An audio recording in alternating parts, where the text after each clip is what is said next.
Let's say my ex-wife name is Rhonda. I was running my own business when we first met. She was a martial arts teacher in a school, and I was running my own business at the time. It was 4 years ago that I fell in love with her right then. From there, I contacted her, and I tried to approach and convince a lot.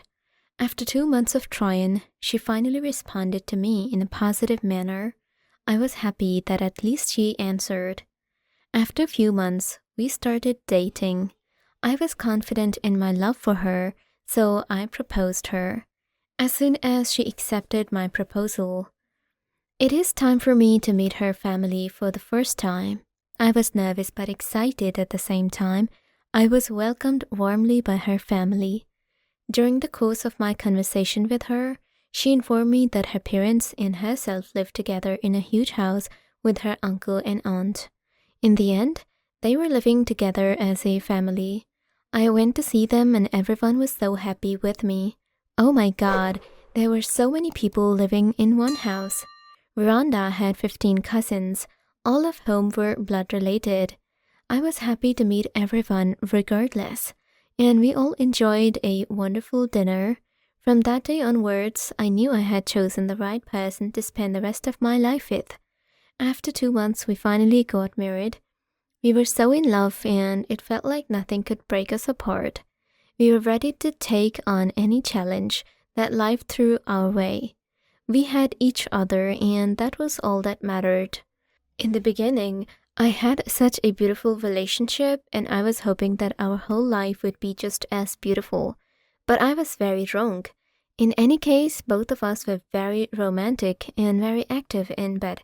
Our 3 years were horrible, except that one of the biggest problems in our lives was that she was unable to get pregnant. Despite our desire to have children, we were not able to get one until the time came. In order to get the best treatment, we consulted with the best gynecologist in the world. We were both really hoping that we would be able to have children. As the result of getting all the tests done, her condition was normal. I do not know what the problem is, and after spending many months in this struggle, we both decided that God would take care of this matter. After having expressed our concern to Rhonda, I told her that we would try our best. Rhonda was going through a possessive phase during the second half of her marriage. I took her to a physiologist because it was very upsetting for me since I could not see it that way. However, she was doing better now. I thought she needed a change of environment. Therefore, I sent her to her family home where she would be able to spend time mentally relaxing. It was probably a mistake, but I did not realize it. She was very open to her cousins. In reality, most of his cousins were male, so I did not have any doubts in him, but now that I think about it, I regret that I trusted her so much. I began to have a feeling that something was off, but I could not put my finger on it. I should have been more cautious. I should have paid more attention to the people she was with. I now understand how vulnerable I was, and I need to be more aware of her surroundings. I have to be more alert and pay closer attention to the people around her. In any case, I went. I saw her one day after 3 weeks.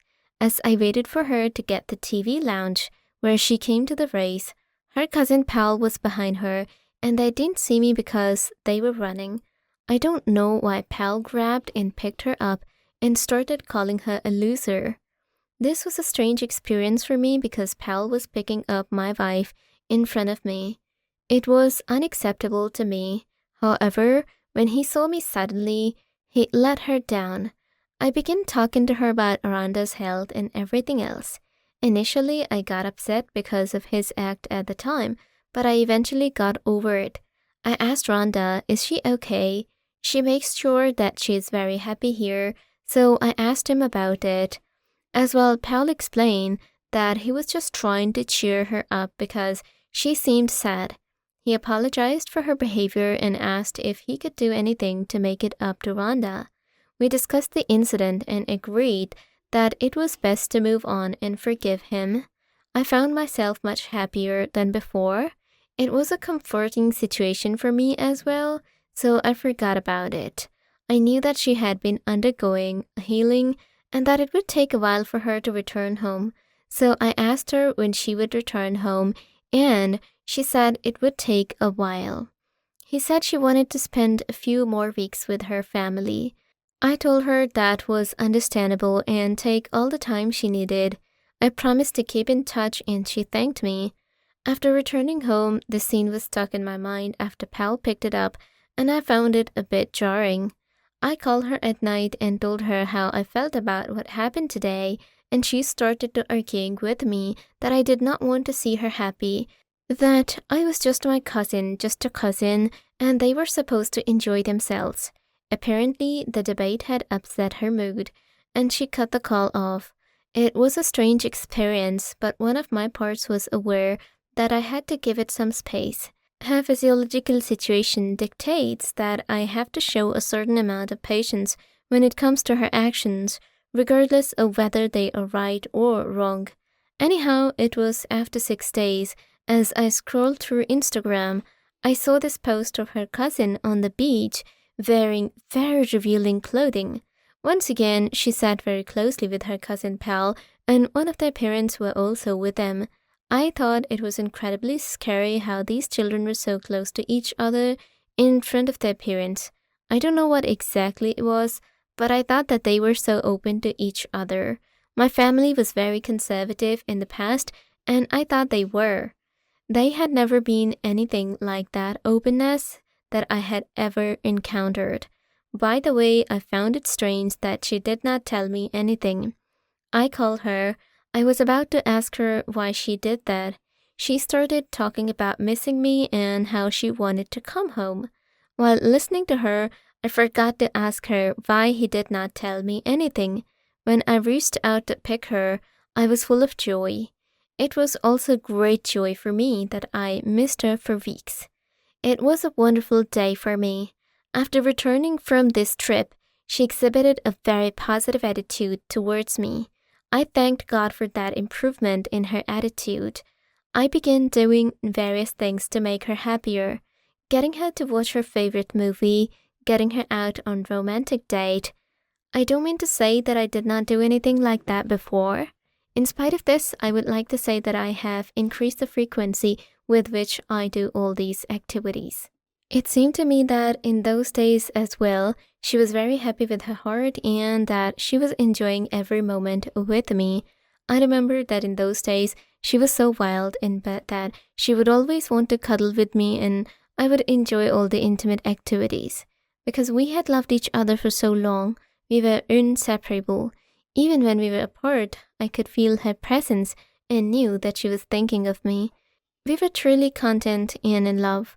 The additional thing that struck me was that she began living on her cell phone and doing more productive work regarding it.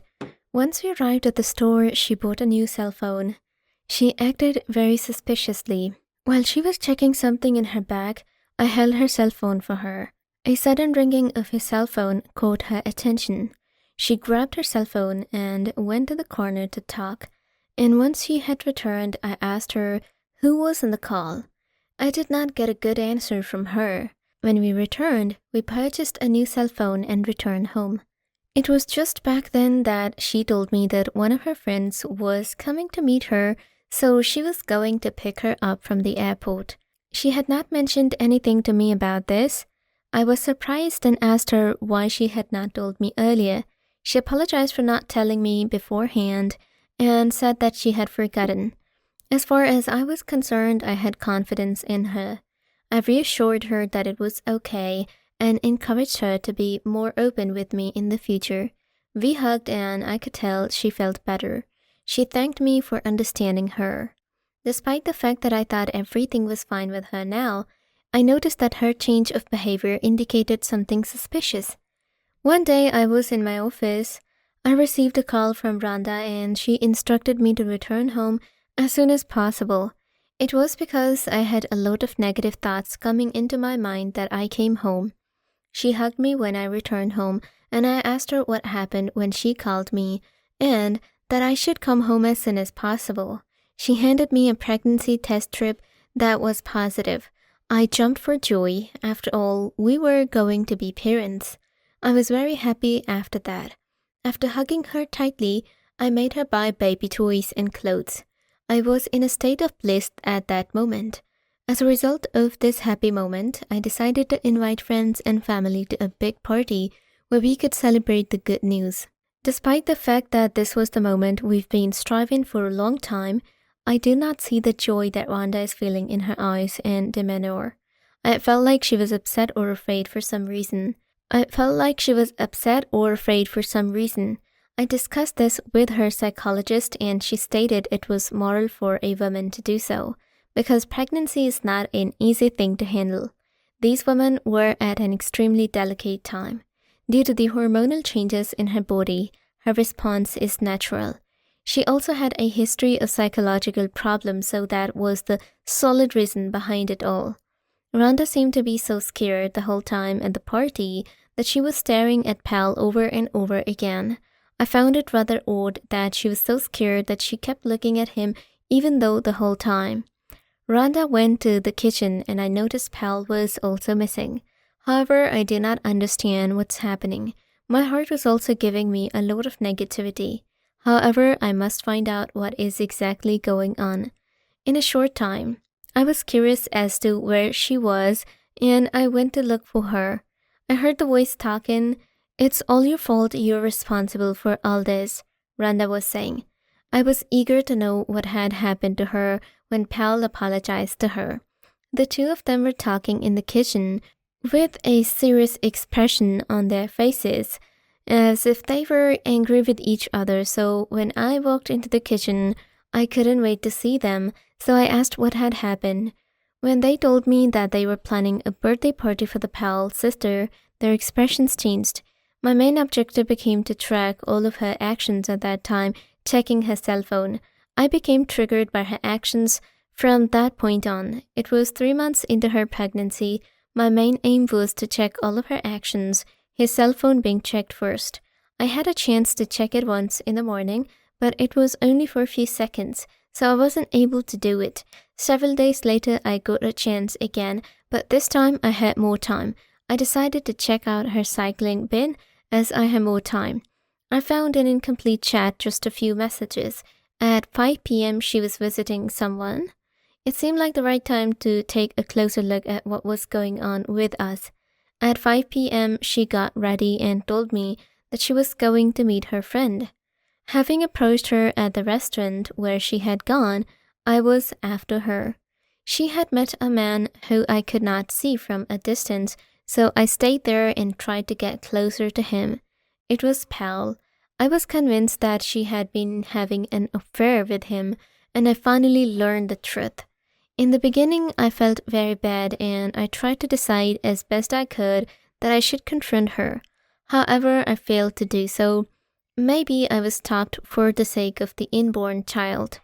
There were thousands of questions in my mind at the same time. I was getting crazy trying to figure out why she had done this to me, and I was angry with her. I had an appointment. In an instant, a question entered my mind. How could it be possible that we had been trying for 3 years without success and yet she never became pregnant? However, when she went to her parents' house, I noticed a few suspicious activities, and one day she came home, becoming more active in bed, which gave me an indication that she had become pregnant. Therefore, all those logics pointed to her pregnancy to me. It occurred to me that I should take action in order to get a paternity test. Her appointment was 2 days away, but I went to the doctor to ask him to take my paternity test. He agreed, and after making the test, he invalidated me after 2 days that the unborn baby had not been my baby. My doubt changed into reality, and now I have to reveal her or to leave her. I don't know what to do, but the pain of being cheated was killing me. In the end, I decided that I should wait until the baby is born before exposing her.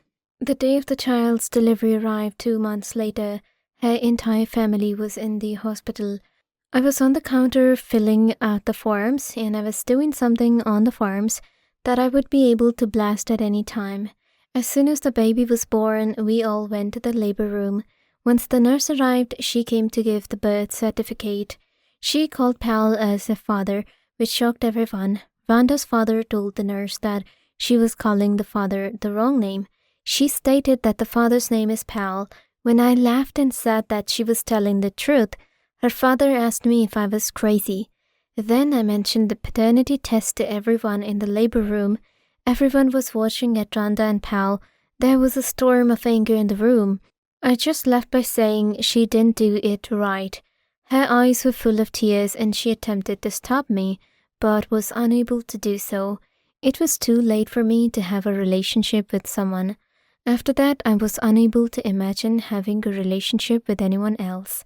It destroyed my soul.